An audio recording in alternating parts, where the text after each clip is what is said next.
രോഗത്തിന്റെ ഒന്ന് അതൊരു വലിയ ഫാക്ടറാണ്, വലിയൊരു ഘടകമാണ്. ഏത് ഗ്രാമത്തിലും ഉണ്ടാവും ഒരു ഭ്രാന്തായാണ്, ഏത് വലിയ വീട്ടിലും ഉണ്ടാവും ഒരു ഭ്രാന്തായാണ്. പഴയ കാലത്ത് അത് പലപ്പോഴും മറച്ചു വയ്ക്കുകയാണ്. ഗ്രാമത്തിലെ ഭ്രാന്തൻ എന്ന് പറഞ്ഞിട്ടുണ്ടെങ്കിൽ ഗ്രാമത്തിന്റെ സ്വത്താണ്. അവിടുത്തെ പിള്ളേർക്ക് കല്ലെറിയാനും അവർക്ക് പരിഹസിക്കാനും ഒക്കെയുള്ള ഒരു സ്വത്തായി മാറും. ഇവരെ ഒന്ന് സമൂഹത്തിന്റെ ഉള്ളിലേക്ക് കൊണ്ടുവരിക, അവരൊന്ന് മാറ്റിയെടുക്കുക എന്നുള്ളതിന്റെ ഒരു സംരംഭം നടക്കാറുണ്ട്. അതിന്റെ ഒരു കാരണം ബാക്കി പലതിനെ പറ്റിയും ഫീച്ചേഴ്സൊക്കെ വരും മീഡിയയിൽ. ഇവരെ എല്ലാവരും ഡിസോൾവ് ചെയ്യാൻ മതി, ആരോരാണ് എന്നല്ല പറ്റും. ഞാനിപ്പോൾ കോഴിക്കോട്ടെ ഈ മെന്റൽ ഹോസ്പിറ്റലായിട്ട് കുറച്ചു കാലം അടുത്ത് ബന്ധം ഒരു സപ്പോർട്ട് കമ്മിറ്റി ഉണ്ടാക്കി കോഴിക്കോട്. അതിൽ ഞാൻ കുറച്ചു കാലമൊക്കെ പ്രവർത്തിച്ചിരുന്നു. അപ്പൊ അന്നുണ്ടായിരുന്ന ഒരു പ്രത്യേകത ഞാൻ അവിടെ പോയി കണ്ടപ്പോൾ ഈ എല്ലാ മാനസിക രോഗികൾക്കും കത്തെഴുതുന്നു അവരുടെ വീടുകളിൽ. നമ്മൾ കുറെ വളണ്ടിയർ കുട്ടികളെ അയച്ചിരുന്നു. ആഴ്ചയിൽ ഒരു ദിവസം അവർ പോകും. പ്രോവിഡൻസ് കോളേജിലെ കുട്ടികളൊക്കെ ഇൻലൻഡ് ലെറ്റർ ആയിട്ടാണ് പോകുന്നത്. ഇവർ പറയുന്നത് അവരുടെ വീടുകളിലത്തെ അഡ്രസ് തന്നെയാണ്. 2 ആഴ്ച മുമ്പ് കത്തയച്ചിട്ടുണ്ട്, മറുപടി ഒന്നുമില്ല. ഈ കത്തുകൾക്ക് പലയിടത്തും ഇവരയക്കുന്ന കത്തുകൾക്ക് ഒരിക്കൽ മറുപടി വരുന്നില്ല. ഇവരെ വളരെ സൗകര്യപൂർവ്വം അവർ വിസ്മരിക്കാൻ ചെയ്യും. എന്നാലും ഒരാൾ അന്വേഷിക്കാൻ വരുന്നു, അവർ പറയുന്ന ഒരു കത്തെഴുതി കൊടുക്കുന്നു, അവർക്ക് വലിയ ആശ്വാസം. അപ്പൊ അങ്ങനെ മാനസിക രോഗികൾ ഒരു വലിയ ഒരു പ്രശ്നമാണ്.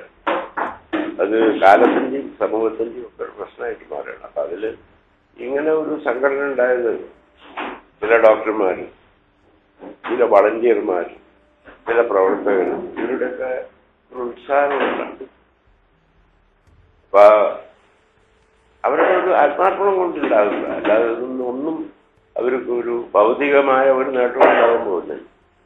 എനിക്കത് അത്ഭുതം തോന്നിയത് ഇതിലൊക്കെ വർക്ക് ചെയ്യുന്ന ചെറുപ്പക്കാരായ വളണ്ടിയർ, ശമ്പളത്തിനൊന്നും സേവനത്തിന് വരുന്നവർ, അവരവരുടെ പോയിട്ടുള്ള അനുഭവങ്ങളൊക്കെ വന്നിട്ട് പറയുമ്പോൾ അവരൊരു വലിയ കാര്യത്തിന് ഇറങ്ങി ചെയ്യുന്നുണ്ട്. അങ്ങനെയും ചില ചെറുപ്പക്കാരുണ്ട്. നമ്മൾ അത്ഭുതപ്പെടും. ഇങ്ങനെ ഗ്രാമത്തിൽ ഒരാളെ കണ്ടിരുന്നു. അയാൾ നാട്ടുകാരെല്ലാം പരിഹസിച്ച് നടക്കുകയായിരുന്നു.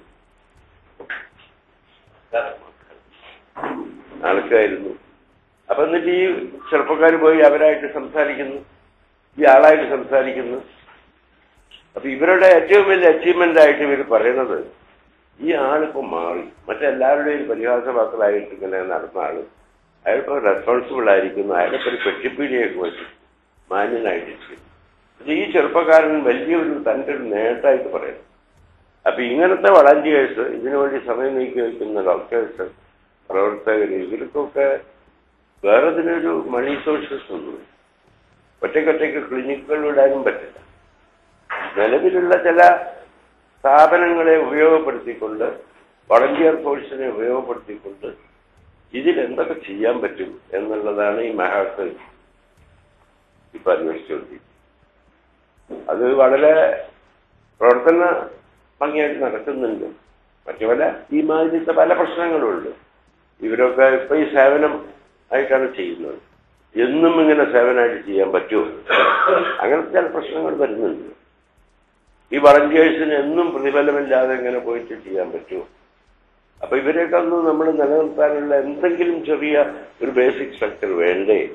ഇങ്ങനെ ചില കാര്യങ്ങളെ പറ്റി ആലോചിക്കാൻ ഡോക്ടർ ചിത്രയും വെങ്കടേഷും ഒക്കെ വന്ന് സംസാരിച്ചപ്പോഴാണ് നമ്മൾ ഈ കോഴിക്കോട്ട് 4-5 ആളിരുന്ന് അവിടെ ഇത്തിരി കാശെടുത്ത് ഇവിടുന്ന് ഇത്തിരി കാശെടുത്ത് അല്ലാതെ കുറച്ചുകൂടി ഇതൊരു വിപുലമായിട്ട് ഇതെങ്ങനെ ഈ സേവനം ആളുകളിലേക്ക് എത്തിക്കാം, അതിനെപ്പറ്റി ആലോചിക്കണം എന്ന് പറയുന്നത്.